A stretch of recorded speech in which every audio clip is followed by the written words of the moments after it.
She was 15 years old when she learned the truth.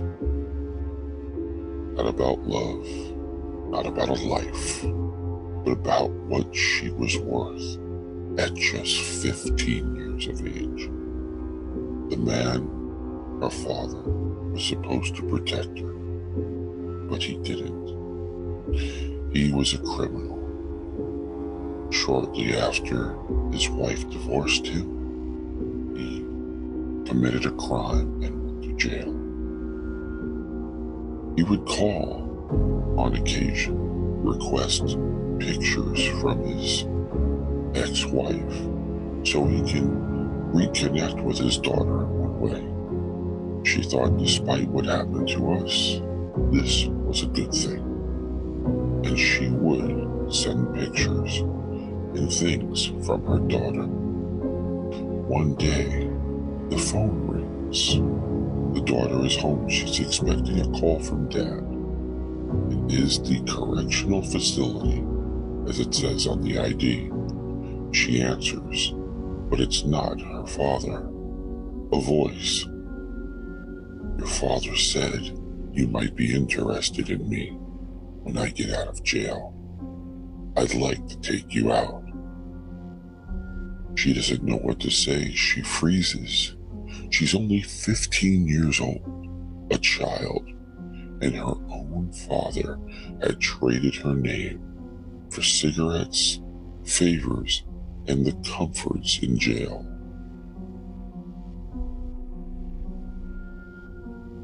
Before we go into the story, please subscribe, like, share, and comment. And now, in order to really know how this story was built, you must know where the cracks in the walls began.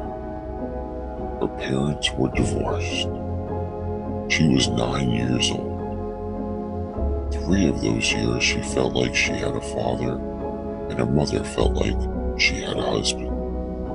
After that, everything else was survival. Her father during the marriage would show instability, but the one thing he was amazing at was manipulation. You see, he would use threats of self-harm to his daughter, to his wife, as a form of leverage. Not because he meant to hurt himself, but because they got him what he wanted. And he learned this in jail, but he learned it in a way because he knew self-harm would not work. So he would request photos of his 15-year-old daughter. He would post them on the wall. People would inquire, "At your girlfriend?" "No, that's my daughter." "You can meet her when you get out." "No kidding. I'll give you her phone number. You could start a conversation now." This would get him protection, cigarettes, cartons of cigarettes, and comfort.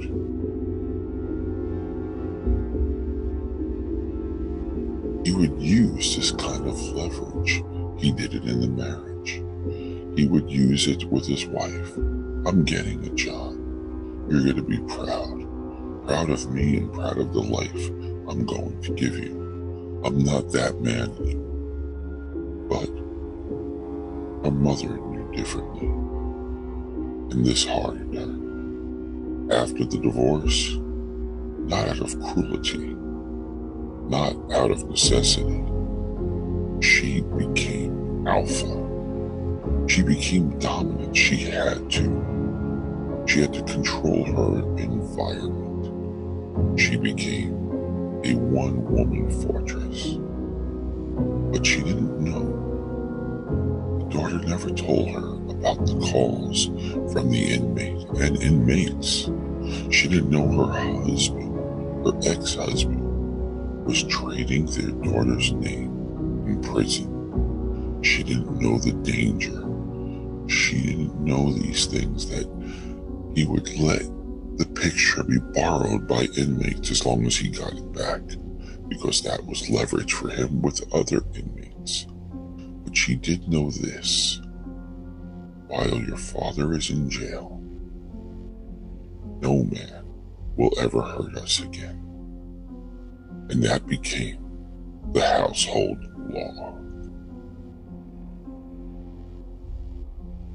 As her daughter got older, she didn't have the same mentality that her mother did to a degree.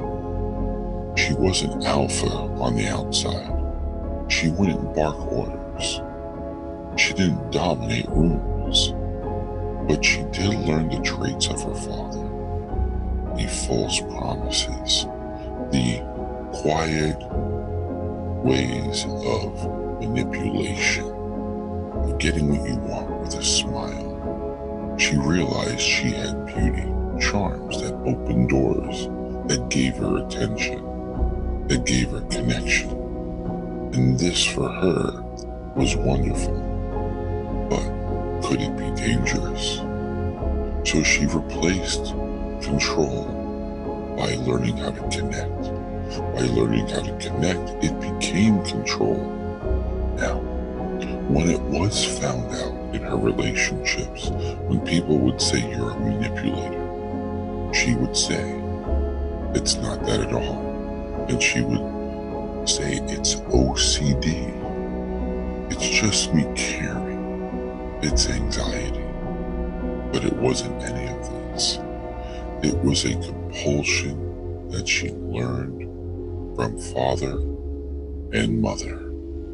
She knew she couldn't be the alpha, but she knew she wanted control. How did she get it? Well, she found it through her father's ways, a much more easier way to control your environment. She thought about that day, the day of the phone call, the prison call that changed everything. A grown man, she thought it was 15, showed interest in me regardless. This, even though scary, confusing, why would Dad do this?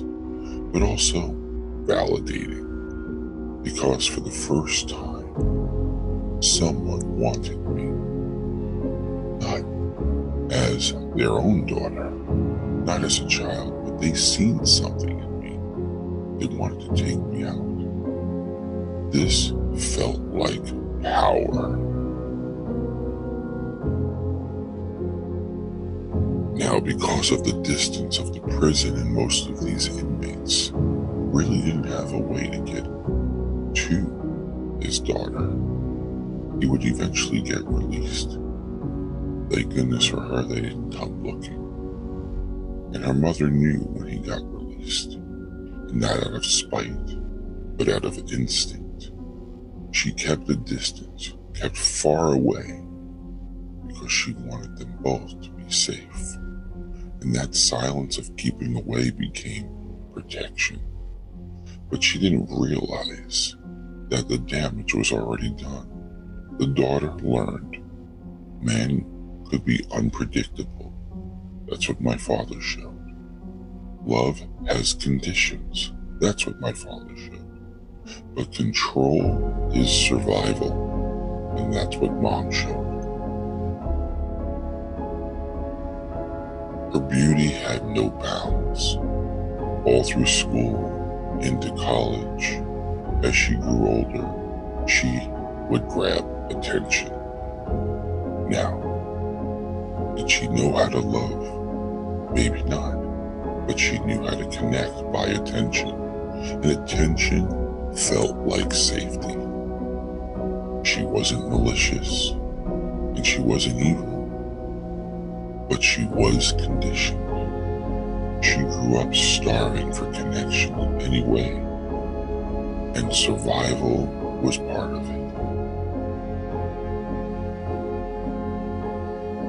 When she would get into a serious relationship, she had to think of ways to get control, because by getting control, she could feel safe.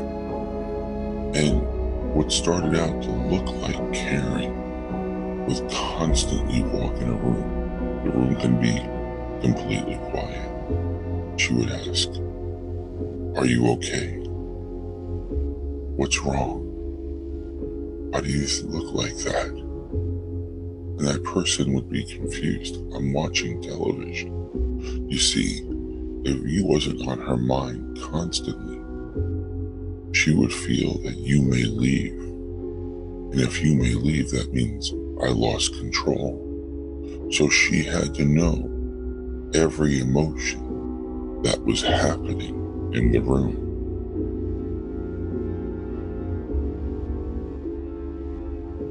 What she didn't realize is during these relationships that this pattern of constantly asking things despite her beauty didn't make her look confident. And so the men felt, she's really weak. I could get away with what I want. So they would cheat. And cheat they did. But she didn't lose control. She figured, okay, what's good for the goose is good for the gander, because I have to protect myself. And so she began to cheat. And when it did happen, and someone in her relationship that she met, her boyfriend's friend, someone at work, when she was caught, "How could you do this to me? It just happened. I wasn't looking for it." You see, she would use these things and use what she learned in those relationships from when they cheated. It wasn't like she wanted to cheat. She was willing to stay, but she needed control to feel safe.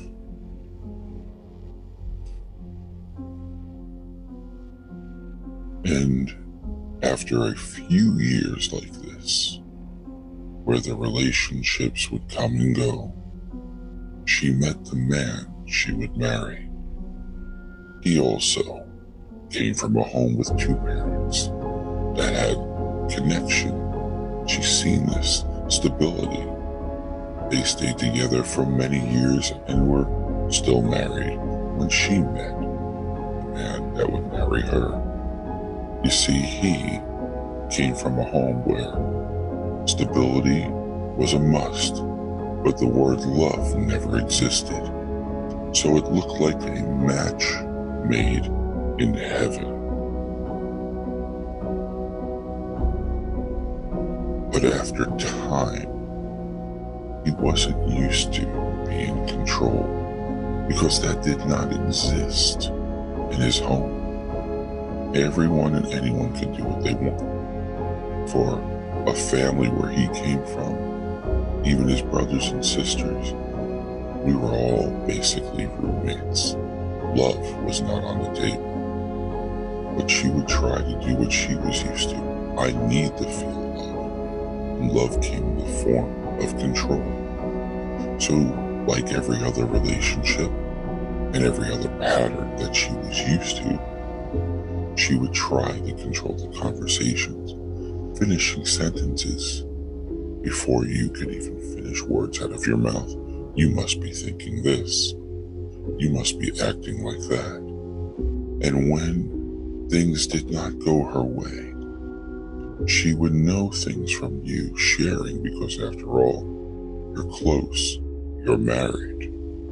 So she would say, when she wasn't getting her way, "I bet your parents did this. I bet your dad would be proud the way you're responding to me." This would light a flame within him. He would get so mad he would throw things, punch holes. When she seen this, she had control. She would begin to walk to her room. As she walked to her room, she would lock the door, as if, "I did what I needed to do. I got the last word."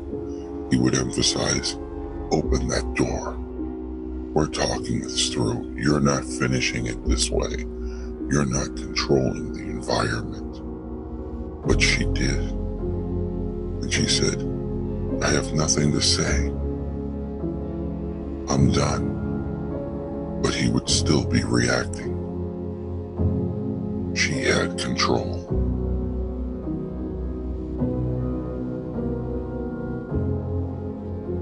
He stuck around the marriage for years and years.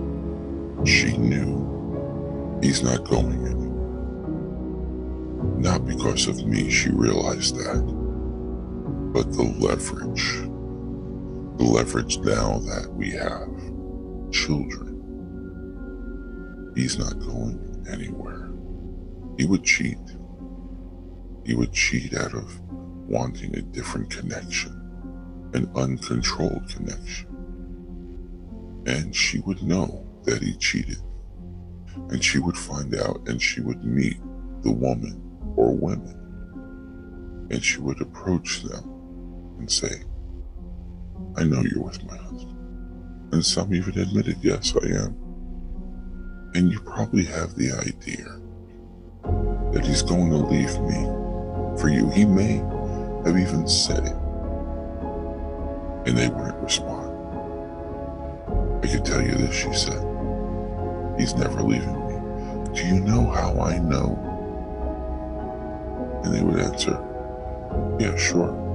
Tell me why you think he won't leave you. He's unhappy. He comes to me. Two particular reasons come to mind, she says. His 2 children.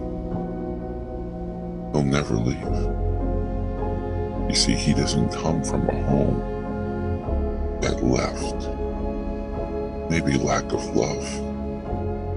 But he'll never leave his family. And that's what he learned. And she was right. Eventually he realized that his behaviors were affecting the children. He didn't want to be the dad that he grew up with. He stopped cheating. And he stopped doing what he did with her. Let her have the control. Let her believe she has the control. As he stopped chasing, he became numb. He started living a life as if he was a roommate in the house. When the kids couldn't go anywhere because of school, he went on private vacations. He wasn't cheating. He was just away. He worked longer hours. He began to disconnect from the house, but he made his time with his children. He made sure at least they wouldn't pay. So the dream, the illusion in the household that mom and dad were okay, kids at most of the time would believe it because there wasn't the arguing. There was her way of talking. And dad just sat there quiet. Her father was dominated. She felt she was the winner in this case. I have my connection I've longed for. And this gave her stability. Again, the psychological truth. She wasn't evil. She wasn't malicious. And she wasn't heartless despite the way this story might end. She was conditioned to control out of fear to survive. And the husband, he would say, as the years would go forward, I'll always care for you.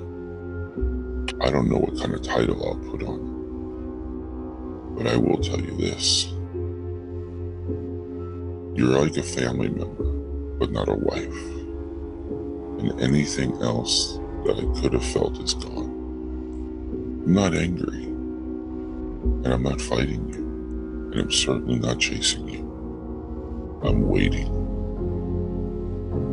Waiting for what, she said. Waiting for the day I could finally breathe. When I could finally leave. Because some people grow up in homes where there's love as loud as can be. Others grow up in homes where love is conditional, where a relationship is a transaction. And some grow up in homes where love is replaced by control. When you're raised in chaos, you don't learn how to love. You learn how to survive. And survival has a cost. For her, the cost is connection. For him, the cost was peace. For their children, the cost was truth. But here's the hardest part. People don't become controlling because they're strong. They control because they're scared. Scared of losing, hurting, and being abandoned. This was a survivor's story. This is their story.